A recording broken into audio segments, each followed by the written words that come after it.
ओम नमः सिद्धेभ्यः। ओम नमः सिद्धेभ्यः। ओम नमः सिद्धेभ्यः। ओम जय जय जय। नमोस्तु नमोस्तु नमोस्तु। नमो अर्यन्ताणं नमो सेद्धाणं नमो ऐर्याणं नमो वज्रायाणं नमो लोये सवसाणं। मंगलम भगवान वीरो मंगलम गौतमो गणी मंगलम कुंद कुंदारो जैन धर्मोस्तु मंगलम। सर्वमंगलम मांगल्यम सर्वकल्याणकारकम प्रदानम सर्वधर्माणां जैनम जयतु शासनम जैनम जयतु शासनम। अरिहंत देव वंदे गुरु वंदेन गणनान् व्यरायो धम्मदया मे वंदे कम्मक कारणम शुद्धम। बोले जिनवाणी मात की जय हो। बोले श्रुति मात की जय हो। सुदृष्टि तरंगिणी नाम का ग्रंथ पंडित टेकचंद जी कृत और अपने 28 पर्व पूरे हो गए हैं और 29वां पर्व आज प्रारंभ हो रहा है। इसका नाम है प्रश्नमाला कर्म विपाक। कल हमने चर्चा की थी 4 प्रकार के दान की और 4 प्रकार के दंड की और एक कोटेशन भी पढ़ा था विशेष रूप से। अब 29वां पर्व यहाँ लेते हैं तो आप उसको खोल लीजिए। प्रश्नमाला कर्म विपाक। जिन जिन भावों से जीव कर्म का आश्रव करता है उन आश्रवों की 25 क्रियाओं का वर्णन करते हैं। यहाँ पर जो आश्रव के कारक हैं यहाँ 25 क्रियाएं बताई हैं। आश्रव के जो 57 भेद बताए वो अलग हैं। यहाँ पर आश्रव जिन क्रियाओं से होता है 25 क्रियाओं के नाम तो आपने यहाँ संख्या तो सुनी होगी, नाम याद नहीं भी हो। ठीक है, 25 क्रिया का नाम तो आपने सुना ही होगा, 25 क्रियाओं के नाम याद नहीं भी होंगे और 25 क्रियाएं होती ऐसा आपने सुना होगा। हाँ, वो 53 क्रिया अलग है। हाँ हाँ, तो इसमें यहाँ 25 क्रियाओं का वर्णन आ रहा है और बहुत अच्छी तरह से सरलता से यहाँ समझाया है। बहुत सरल शब्दों में बात कही गई है। तो 25 क्रियाओं में जितनी आज होगी 2-3 दिन में हम इन 25 क्रियाओं पर चर्चा कर लेंगे। उसके बाद सारे प्रश्नोत्तर हैं कि कौन क्यों बनता है, क्या होता है, उसकी चर्चा चलेगी। पहली क्रिया है सम्यक्त की क्रिया। 18 दोष रहित शुद्ध देव की पूजा, शुद्ध गुरु की पूजा, शुद्ध धर्म की पूजा, जिन बिंब की पूजा, सिद्ध क्षेत्र की पूजा, धर्मात्मा पुरुषों के गुणों में अनुराग भाव, वात्सल्य भाव, दीन दुखी रोगी दरिद्री इत्यादि क्लेशवान जीवों को देखकर दया भाव करना, समता भाव बढ़ाना इत्यादि संभावना सहित जीव शुभ कर्म का आश्रव करते हैं। इसका नाम सम्यक्त क्रिया है। यह शुभ आश्रम है। शुभ आश्रम देखो यहाँ स्पष्ट हो गया। शुभ क्रिया है ना सारी जितनी बाकी, तब भी आश्रम के खाते में डाली कि नहीं डाली है और कह दिया शुभ आश्रम है। आश्रम, आश्रम मतलब संसार का कारण। किसका कारण? संसार का कारण। क्या मुक्ति का कारण? संसार का कारण। आश्रम संसार का ही कारण है। क्योंकि 25 क्रिया है ना, उसमें पहली डाल दी, नाम रखा सम्यक्त की क्रिया, फिर भी आश्रम के खाते में डाली है। तो इन्होंने थोड़ी डाली, आचार्य भगवंतों ने डाली है।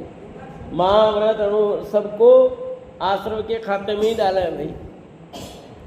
तो कहते हैं 18 दोष से रहित जो शुद्ध देव हैं उनकी पूजा करना, गुरु की पूजा करना, शुद्ध धर्म की पूजा करना, देव गुरु धर्म, सच्चे देव गुरु धर्म की पूजा करना, फिर जिन भीम की पूजा करना। ये अलग से देखो, देव शास्त्र गुरु काय पर जिन भीम अलग से रहना है, क्योंकि नव देवता में है ना जिन भीम भी एक अलग है। तो अपने पास तो अभी जिन भीम ही है ना, साक्षात देव तो उपस्थित है नहीं, तो अभी अपने लिए तो जिन भीम ही है। सिद्ध क्षेत्र की पूजा करना, ये सब पूजा जितनी भी करोगे, आराधना करोगे, भावना बातें हो, ये सब शुभाश्रम है। धर्मात्मा पुरुष के गुणों में अनुराग भाव करना, जितने ज्ञानी जन हैं, धर्मात्मा पुरुष हैं, उनके गुणों के प्रति जो अनुराग भाव है वो भी शुभाश्रम का ही कारण है। क्योंकि शुभ भाव है ना, शुभ भाव है तो शुभ आश्रम का ही कारण होगा। देव गुरु धर्म की पूजा कर रहे, शुभ भाव है, तो शुभ भाव से क्या होगा, शुभ आश्रम ही होगा। साधर्मियों के प्रति वात्सल्य भाव शुभ भाव है, इसलिए शुभ आश्रम है। दीन दुखी रोगी दरिद्र इत्यादि क्लेशवान जीवों को देखकर दया भाव करना। कल आई थी ना क्रिया में, करुणा दत्ती में बात आई थी, तो करुणा दान करना ये भी तो शुभाश्रम ही तो है।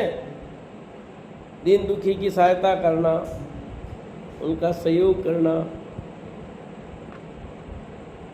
नहीं कर पाओ तो भावना भावना, सब शुभ भाव है, और शुभ भाव है तो सब शुभाश्रम ही है। समता भाव बढ़ाना इत्यादि संभाव सहित जीव शुभ कर्म का आश्रम करते हैं, इनका नाम सम्यक्त क्रिया है और ये शुभ आश्रम है। इसका नाम भी सम्यक्त क्यों रखा, तो इसको खराब कहें क्या है? सम्यक दर्शन अलग चीज है, सम्यक्त क्रिया अलग चीज है, ध्यान रखना। यहाँ सम्यक्त क्रिया दी है, ये लोक में इन क्रियाओं को अच्छा माना जाता है, सम्यक है, बुरा कोई नहीं कहता इसको, हाँ, मिथ्या नहीं कहता इसको कोई। देव गुरु धर्म की पूजा करने को कोई बुरा नहीं कहेगा, दीन दुखियों की सहायता करने को कोई बुरा नहीं कहेगा, अच्छा किया, सब अच्छा ही कहेंगे ना। ये सम्यक्त क्रिया का अर्थ इतना है, सम्यक दर्शन नहीं लेना है। और सम्यक दर्शन भी ऐसा भी कह, सम्यक के साथ होने वाली शुभ क्रिया, ऐसा भी कह सकते हैं, ठीक है। सम्यक दर्शन के साथ होने वाली शुभ क्रिया, इसलिए भी इसको सम्यक क्रिया कह सकते हैं, उसमें भी कोई गलत नहीं है। पर है सब शुभ भाव होने से वो शुभ आश्रम कारण है। देखो क्रिया तो आश्रम में आश्रम का कारण होती ही नहीं।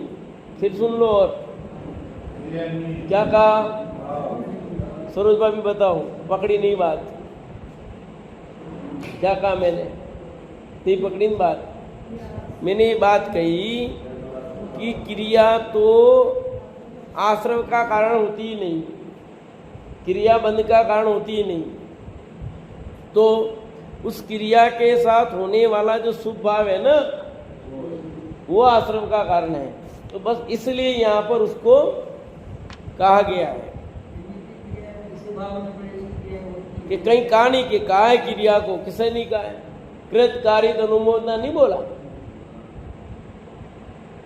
तो इसका कारण हेतु वो जुड़ा हुआ उसमें कि भाव के साथ क्रिया हुई है ना, इसलिए वो आश्रम का कारण हुई। अकेली क्रिया लोगे तो नहीं होगी। अभिप्राय, भाव, परिणाम, अभिप्राय और क्रिया, तो क्रिया का तो कुछ फल है ही नहीं, बोला कि नहीं बोला। तो यहाँ तो लिख रहे हैं आश्रम, तो उसके साथ ही लेना आपको, शुभ भाव के साथ होने वाली जो क्रिया वही है, और बिना भाव के क्रिया तुम्हारी कौन सी होनी है? होगी कैसे? हाँ, कुछ अबुद्धिपूर्वक होनी है, कुछ ऐसी होती है उसका कोई लेना देना नहीं है, सब भावों से जुड़ी हुई है।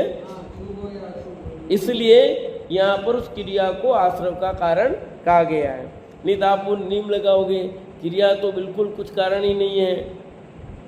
इसलिए मैंने ये बात क्लियर की, क्योंकि अपन ने सब सुन रखा ना कि परिणाम से कुछ बंद, अभिप्राय से पूरा बंद, क्रिया से कुछ बंद नहीं, है ना। तो ये सब बातों को जहाँ जैसा हो वहाँ समझना चाहिए। अब दूसरी मिथ्यात्व प्रवर्धनी क्रिया कौन सी? पहले सम्यक्त के साथ होने वाली बात आई थी, अब मिथ्यात्व के सहित होने वाली।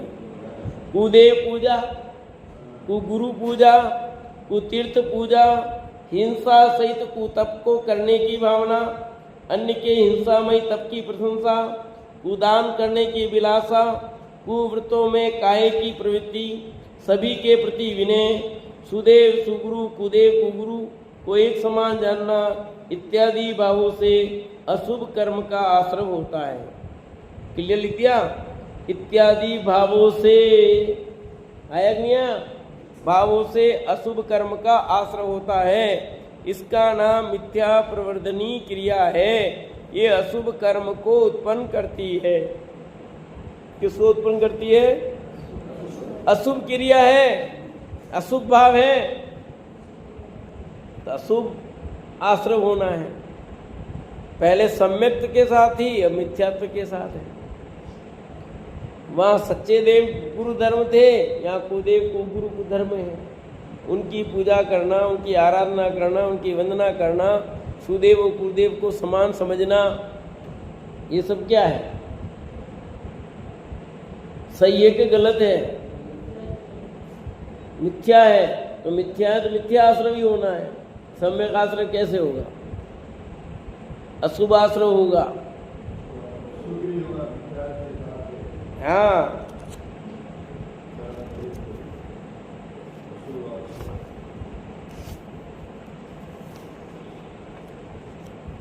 यहाँ लिखा अन्य के हिंसामयी तप की प्रशंसा करना। बोलो क्या लिखा? आप उनके तप की प्रशंसा करते हो तो भी आपको अशुभ आश्रय का बनो। अब आप गए दर्शन करने, कहाँ दर्शन करके आ रहे हो?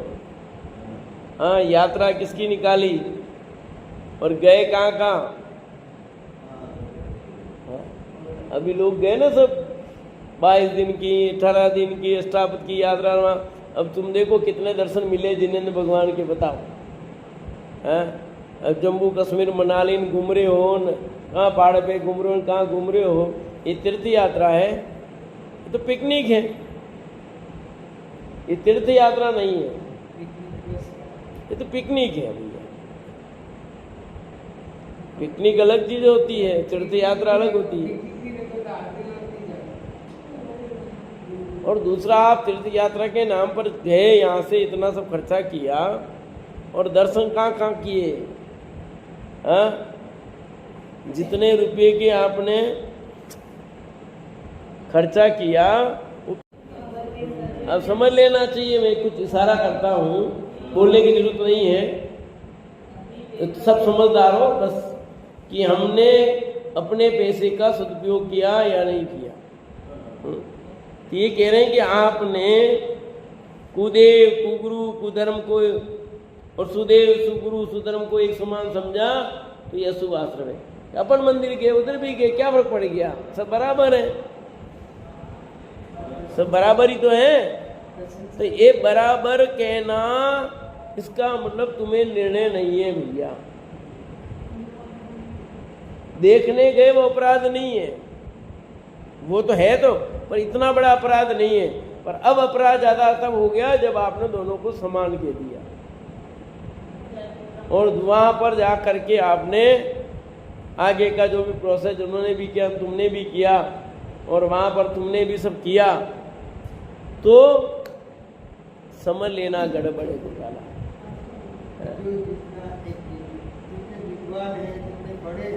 अगर वो देखने के लिए भी जाए तो उनके देखा देखी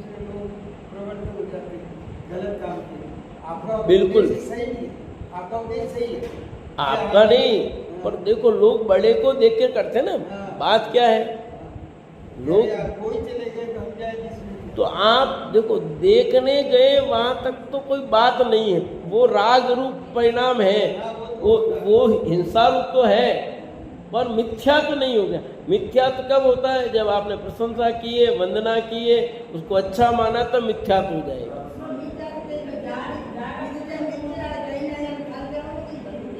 हाँ,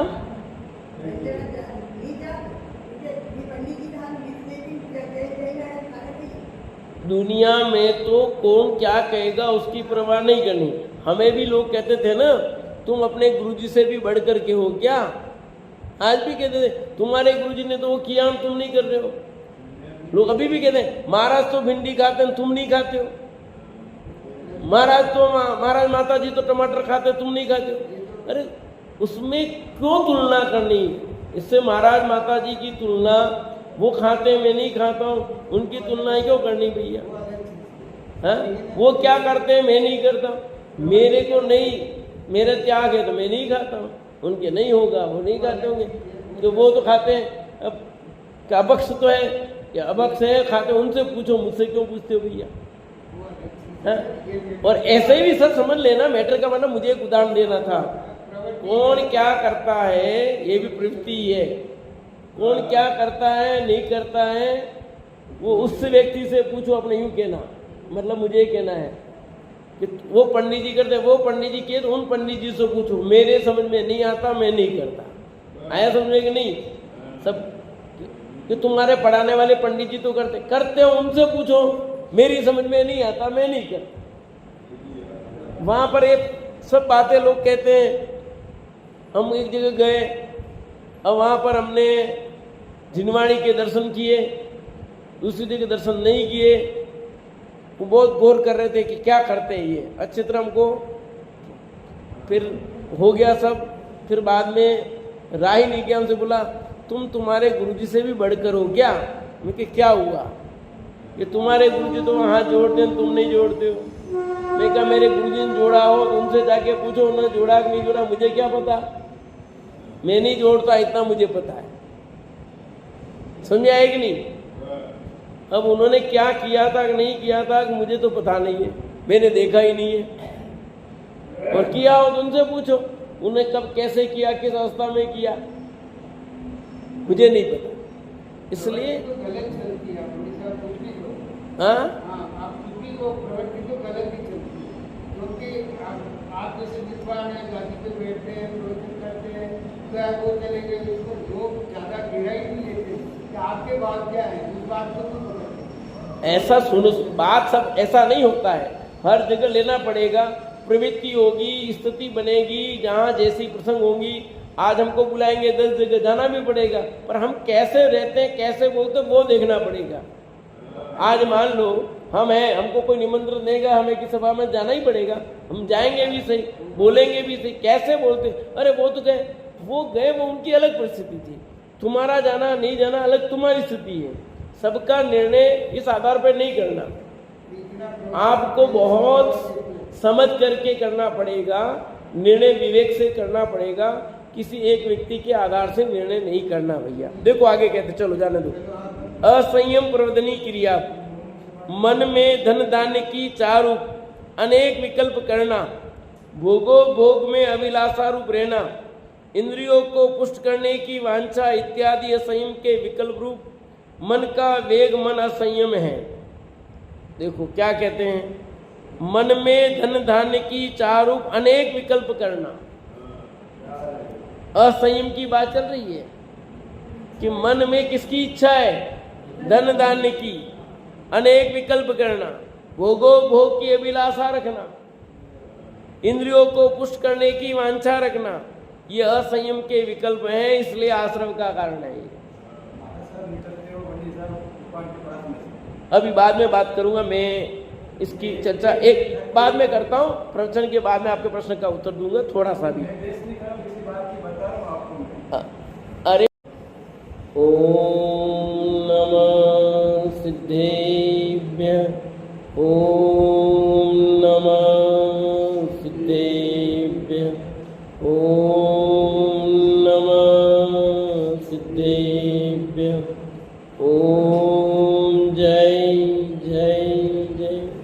नमोस्तु नमोस्तु नमोस्तु नमो अर्यन्ताणं नमो सेताणं नमो ऐरियाणं नमो वजायाणं नमो लोये सवसाणं मंगलम भगवान वीरो मंगलम गौतमो गणी मंगलम कुंद कुंदारो जैन धर्मोस्तु मंगलम सर्वमंगलम मांगल्यम सर्वकल्याणकारकम प्रदानम सर्वधर्माणां जैनम जयतु शासनम जैनम जयतु शासनम अरिहंत देव वंदे गुरु वंदेन गणनान् व्यरायो धम्मदया मे वंदे कम्मक कारणम शुद्धम। बोले जिनवाणी मात की जय हो, बोले श्रुति मात की जय हो। सुदृष्टि तरंगिणी नाम का ग्रंथ पंडित टेकचंद जी कृत और अपने 28 पर्व पूरे हो गए हैं और 29वां पर्व आज प्रारंभ हो रहा है। इसका नाम है प्रश्नमाला कर्म विपाक। कल हमने चर्चा की थी 4 प्रकार के दान की और 4 प्रकार के दंड की, और एक कोटेशन भी पढ़ा था विशेष रूप से। अब 29वां पर्व यहाँ लेते हैं, तो आप उसको खोल लीजिए। प्रश्नमाला कर्म विपाक। जिन जिन भावों से जीव कर्म का आश्रव करता है उन आश्रवों की 25 क्रियाओं का वर्णन करते हैं। यहाँ पर जो आश्रव के कारक हैं, यहाँ 25 क्रियाएं बताई हैं। आश्रव के जो 57 भेद बताए वो अलग हैं। यहाँ पर आश्रव जिन क्रियाओं से होता है, 25 क्रियाओं के नाम तो आपने यहाँ संख्या तो सुनी होगी, नाम याद नहीं भी हो, ठीक है। 25 क्रिया का नाम तो आपने सुना ही होगा, 25 क्रियाओं के नाम याद नहीं भी होंगे, और 25 क्रियाएं होती है ऐसा आपने सुना होगा। हाँ, वो 53 क्रिया अलग है। हाँ हाँ, तो इसमें यहाँ 25 क्रियाओं का वर्णन आ रहा है और बहुत अच्छी तरह से सरलता से यहाँ समझाया है। बहुत सरल शब्दों में बात कही गई है। तो 25 क्रियाओं में जितनी आज होगी 2-3 दिन में हम इन 25 क्रियाओं पर चर्चा कर लेंगे। उसके बाद सारे प्रश्नोत्तर हैं कि कौन क्यों बनता है, क्या होता है, उसकी चर्चा चलेगी। पहली क्रिया है सम्यक्त की क्रिया। 18 दोष रहित शुद्ध देव की पूजा, शुद्ध गुरु की पूजा, शुद्ध धर्म की पूजा, जिन बिंब की पूजा, सिद्ध क्षेत्र की पूजा, धर्मात्मा पुरुषों के गुणों में अनुराग भाव, वात्सल्य भाव, दीन दुखी रोगी दरिद्री इत्यादि क्लेशवान जीवों को देखकर दया भाव करना, समता भाव बढ़ाना इत्यादि संभावना सहित जीव शुभ कर्म का आश्रव करते हैं। इसका नाम सम्यक्त क्रिया है। यह शुभ आश्रव है। शुभ आश्रव देखो यहाँ स्पष्ट हो गया। शुभ क्रिया है ना सारी जितनी बात की, तब भी आश्रव के खाते में डाली कि नहीं डाली है, और कह दिया शुभ आश्रव है। आश्रव, आश्रव मतलब संसार का कारण। किसका कारण? संसार का कारण। क्यों? मुक्ति का कारण, संसार का कारण। आश्रव संसार का ही कारण है, क्योंकि 25 क्रिया है ना, उसमें पहली डाल दी, नाम रखा सम्यक्त की क्रिया, फिर भी आश्रम के खाते में डाली है। तो इन्होंने थोड़ी डाली, आचार्य भगवंतों ने डाली है। महाव्रत अणु सबको आश्रम के खाते में ही डाला है भाई। तो कहते हैं 18 दोष से रहित जो शुद्ध देव हैं उनकी पूजा करना, गुरु की पूजा करना, शुद्ध धर्म की पूजा करना, देव गुरु धर्म, सच्चे देव गुरु धर्म की पूजा करना, फिर जिन भीम की पूजा करना। ये अलग से देखो, देव शास्त्र गुरु काय पर ये जिन भीम अलग से रहना है, क्योंकि नव देवता में है ना जिन भीम भी एक अलग है। तो अपने पास तो अभी जिन बिंब ही है ना, साक्षात देव तो उपस्थित है नहीं, तो अभी अपने लिए तो जिन बिंब ही है। सिद्ध क्षेत्र की पूजा करना, ये सब पूजा जितनी भी करोगे, आराधना करोगे, भावना भाते हो, ये सब शुभाश्रम है। धर्मात्मा पुरुष के गुणों में अनुराग भाव करना, जितने ज्ञानी जन हैं, धर्मात्मा पुरुष हैं, उनके गुणों के प्रति जो अनुराग भाव है वो भी शुभाश्रम का ही कारण है, क्योंकि शुभ भाव है ना, शुभ भाव है तो शुभ आश्रम का ही कारण होगा। देव गुरु धर्म की पूजा कर रहे, शुभ भाव है, तो शुभ भाव से क्या होगा, शुभाश्रम ही होगा। साधर्मियों के प्रति वात्सल्य भाव शुभ भाव है, इसलिए शुभ आश्रम है। दीन दुखी रोगी दरिद्र इत्यादि क्लेशवान जीवों को देखकर दया भाव करना। कल आई थी ना क्रिया में, करुणा दत्ती में बात आई थी, तो करुणा दान करना ये भी तो शुभाश्रम ही तो है। दीन दुखी की सहायता करना, उनका सहयोग करना, नहीं कर पाओ तो भावना भावना, सब शुभ भाव है, और शुभ भाव है तो सब शुभाश्रम ही है। समता भाव बढ़ाना इत्यादि संभाव सहित जीव शुभ कर्म का आश्रम करते हैं, इनका नाम सम्यक्त क्रिया है और ये शुभ आश्रम है। इसका नाम भी सम्यक्त क्यों रखा, तो इसको खराब कहें क्या है? सम्यक दर्शन अलग चीज है, सम्यक्त क्रिया अलग चीज है, ध्यान रखना। यहाँ सम्यक्त क्रिया दी है, ये लोक में इन क्रियाओं को अच्छा माना जाता है, सम्यक है, बुरा कोई नहीं कहता इसको, हाँ, मिथ्या नहीं कहता इसको कोई। देव गुरु धर्म की पूजा करने को कोई बुरा नहीं कहेगा, दीन दुखियों की सहायता करने को कोई बुरा नहीं कहेगा, अच्छा किया, सब अच्छा ही कहेंगे ना। ये सम्यक क्रिया का अर्थ इतना है, सम्यक दर्शन नहीं लेना है। और सम्यक दर्शन भी ऐसा भी कह, सम्यक के साथ होने वाली शुभ क्रिया, ऐसा भी कह सकते हैं, ठीक है। सम्यक दर्शन के साथ होने वाली शुभ क्रिया, इसलिए भी इसको सम्यक क्रिया कह सकते हैं, उसमें भी कोई गलत नहीं है, पर है सब शुभ भाव होने से वो शुभ आश्रम कारण है। देखो क्रिया तो आश्रम में आश्रम का कारण होती ही नहीं। फिर सुन लो, और क्या कहा सरोज भाभी, बताओ, पकड़ी नहीं बात,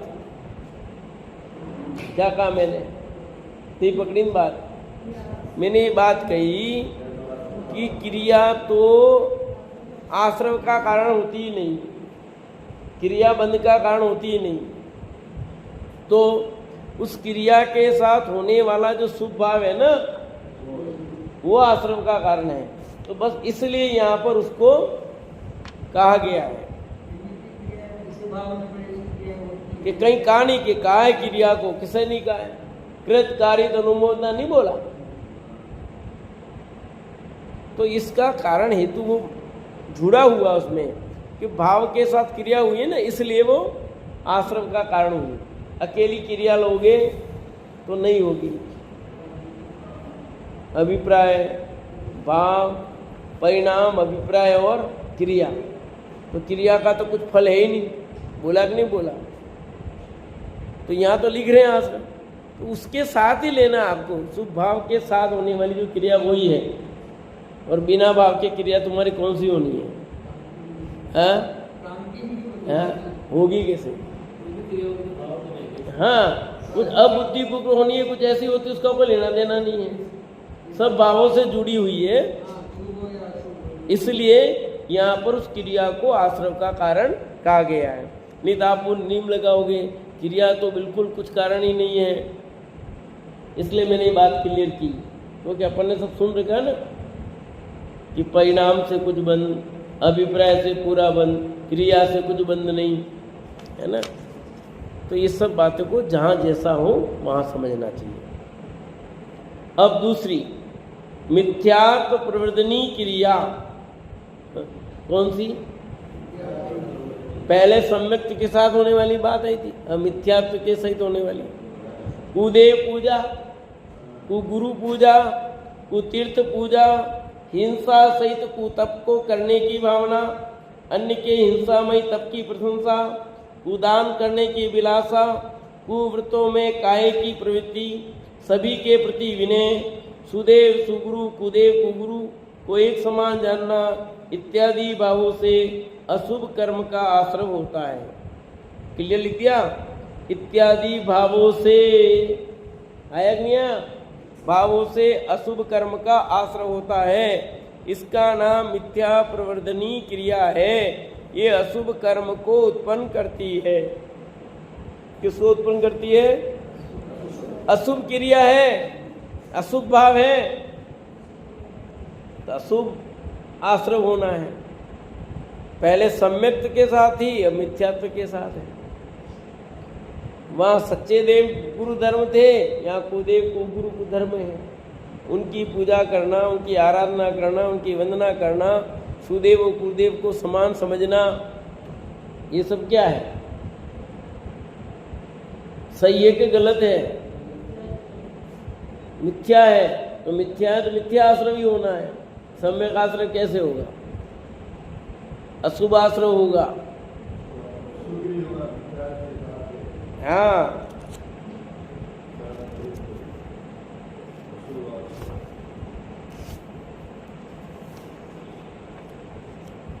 यहाँ लिखा अन्य के हिंसामयी तप की प्रशंसा करना। बोलो क्या लिखा? आप उनके तप की प्रशंसा करते हो तो भी आपको अशुभ आश्रय का बनोगे। अब आप गए दर्शन करने, कहाँ दर्शन करके आ रहे हो? हाँ, यात्रा किसकी निकाली और गए कहाँ कहाँ? अभी लोग गए ना सब 22 दिन की, 18 दिन की अष्टापद की यात्रा। अब तुम देखो कितने दर्शन मिले जिनेंद्र भगवान के, बताओ। हैं? अब जम्मू कश्मीर मनाली घूम रहे हो, कहाँ पहाड़ पे घूम रहे हो, कहाँ घूम रहे हो? ये तीर्थ यात्रा है? ये तो पिकनिक है, ये तीर्थ यात्रा नहीं है, ये तो पिकनिक है। भैया पिकनिक अलग चीज होती है, तीर्थ यात्रा अलग होती है। और दूसरा, आप तीर्थ यात्रा के नाम पर गए, यहाँ से इतना सब खर्चा किया और दर्शन कहाँ कहाँ किए? जितने रुपये के आपने खर्चा किया, अब समझ लेना चाहिए। मैं कुछ इशारा करता हूँ, बोलने की जरूरत नहीं है, तो सब समझदार हो बस कि हमने अपने पैसे का सदुपयोग किया या नहीं किया। तो ये कह रहे हैं कि आपने कुदेव कुगुरु कुधर्म को और सुदेव सुगुरु सुधर्म को एक समान समझा, तो ये अशुभ आश्रय है। अपन मंदिर गए, उधर भी गए, क्या फर्क पड़ गया? सब बराबर है, सब बराबर ही तो है। तो ये बराबर कहना, इसका मतलब तुम्हें निर्णय नहीं है भैया। देखने गए वो अपराध नहीं है, वो तो है तो, पर इतना बड़ा अपराध नहीं है। पर अब अपराध ज्यादा तब हो गया जब आपने दोनों को समान कह दिया और वहां पर जा करके आपने आगे का जो भी प्रोसेस उन्होंने भी किया, तुमने भी किया, और वहां पर तुमने भी सब किया, तो समझ लेना गड़बड़ है घोटाला। विद्वान है, जितने बड़े हैं, अगर वो देखने के लिए भी जाए तो उनके देखा देखी दूसरे लोग प्रवृत्त हो जाते हैं गलत काम के। आपका बिल्कुल सही नहीं, आपका उद्देश्य सही है, आपका नहीं। पर देखो, लोग बड़े को देख के करते हैं ना। बात क्या है, लोग कोई चले गए तो हम जाए जिसमें, तो आप देखो देखने गए वहां तक तो कोई बात नहीं है, वो राग रूप परिणाम है, वो हिंसा रूप तो है, पर मिथ्या तो नहीं हो गया। मिथ्या तो कब होता है? जब आपने प्रशंसा की है, वंदना की है, उसको अच्छा माना, तब मिथ्या हो जाएगा।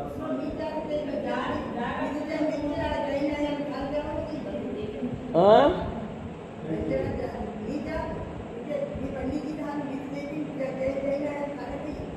दुनिया में तो कौन क्या कहेगा उसकी परवाह नहीं करनी। हमें भी लोग कहते थे ना, तुम अपने गुरुजी से भी बढ़ कर के हो क्या? आज भी कहते थे तुम्हारे गुरुजी ने तो वो किया, हम तुम नहीं कर रहे हो। लोग अभी भी कहते हैं महाराज तो भिंडी खाते हैं, तुम नहीं खाते हो। महाराज माता जी तो टमाटर खाते, तुम नहीं खाते हो। अरे उसमें क्यों तुलना करनी? इससे महाराज माता जी की तुलना, वो खाते मैं नहीं खाता हूँ, उनकी तुलना क्यों करनी भैया? हाँ, वो क्या करते हैं मैं नहीं करता, मेरे को नहीं, मेरा त्याग है तो मैं नहीं खाता हूँ, उनके नहीं होगा, वो नहीं खाते होंगे, तो वो तो खाते हैं। अब क्या अबक्ष तो है या अबक्ष है, खाते, उनसे पूछो, मुझसे क्यों पूछते हो भैया? हाँ? और ऐसे ही भी सब समझ लेना मैटर का। मतलब मुझे एक उदाहरण देना था, कौन क्या करता है ये भी प्रवृत्ति है, कौन क्या करता है नहीं करता है वो उस व्यक्ति से पूछो। अपने यूं कहना मतलब मुझे कहना है कि वो पंडित जी करते, वो पंडित जी किए तो उन पंडित जी से पूछो, मेरे समझ में नहीं आता, मैं नहीं करता। आया समझ में कि नहीं? सब कि तुम्हारे पढ़ाने वाले पंडित जी तो करते हो, उनसे पूछो, मेरी समझ में नहीं आता, मैं नहीं करता। वहां पर एक सब बातें लोग कहते हैं। हम एक जगह गए और वहां पर हमने जिनवाणी के दर्शन किए, दूसरी जगह दर्शन नहीं किए। वो बहुत गौर कर रहे थे कि क्या करते हैं ये, अच्छी तरह हमको फिर हो गया सब। फिर बाद में राही नहीं किया, हमसे बोला तुम तुम्हारे गुरुजी से भी बढ़कर हो क्या? मैं कि क्या हुआ कि तुम्हारे गुरुजी तो हाथ जोड़ते हैं, तुम नहीं जोड़ते हो। मैं कहा मेरे गुरुजी ने जोड़ा हो तो उनसे जाके पूछो, उन्होंने जोड़ा कि नहीं जोड़ा, मुझे क्या पता, मैं नहीं जोड़ता, इतना मुझे पता है। समझ आए कि नहीं? अब उन्होंने क्या किया था कि नहीं किया था कि मुझे तो पता नहीं है, मैंने देखा ही नहीं है। और किया हो तो उनसे पूछो, उन्हें कब कैसे किया, किस अवस्था में किया, मुझे नहीं पता। इसलिए हाँ, आप जैसे विद्वान है, गादी पे बैठते हैं, प्रवचन करते हैं, तो वो चले गए, उसको लोग ज़्यादा गहराई नहीं लेते कि आपके बात क्या है, उस बात को तो ऐसा सुनो, बात सब ऐसा नहीं होता है। हर जगह लेना पड़ेगा, प्रवृत्ति होगी, स्थिति बनेगी, जहाँ जैसी प्रसंग होंगी। आज हमको बुलाएंगे 10 जगह जाना भी पड़ेगा, पर हम कैसे रहते हैं, कैसे बोलते हैं, वो देखना पड़ेगा। आज मान लो हम हैं, हमको कोई निमंत्रण देगा, हमें किसी सभा में जाना ही पड़ेगा, हम जाएंगे भी सही, बोलेंगे भी सही। कैसे बोलते, अरे वो तो गए, वो उनकी अलग परिस्थिति थी, तुम्हारा जाना नहीं जाना अलग तुम्हारी स्थिति है। सबका निर्णय इस आधार पर नहीं करना, आपको बहुत समझ करके करना पड़ेगा, निर्णय विवेक से करना पड़ेगा, किसी एक व्यक्ति के आधार से निर्णय नहीं करना भैया। देखो आगे कहते, चलो जाने दो।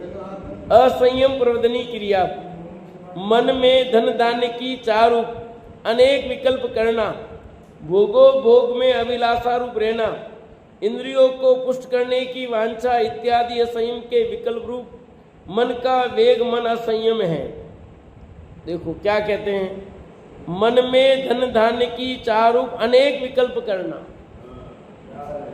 असंयम की बात चल रही है कि मन में किसकी इच्छा है, धन धान्य की, अनेक विकल्प करना, भोगो भोग की अभिलाषा रखना, इंद्रियों को पुष्ट करने की वांछा रखना, ये असंयम के विकल्प हैं, इसलिए आश्रम का कारण है। अभी बाद में बात करूंगा मैं, इसकी चर्चा एक बाद में करता हूं, प्रवचन के बाद में आपके प्रश्न का उत्तर दूंगा थोड़ा सा भी।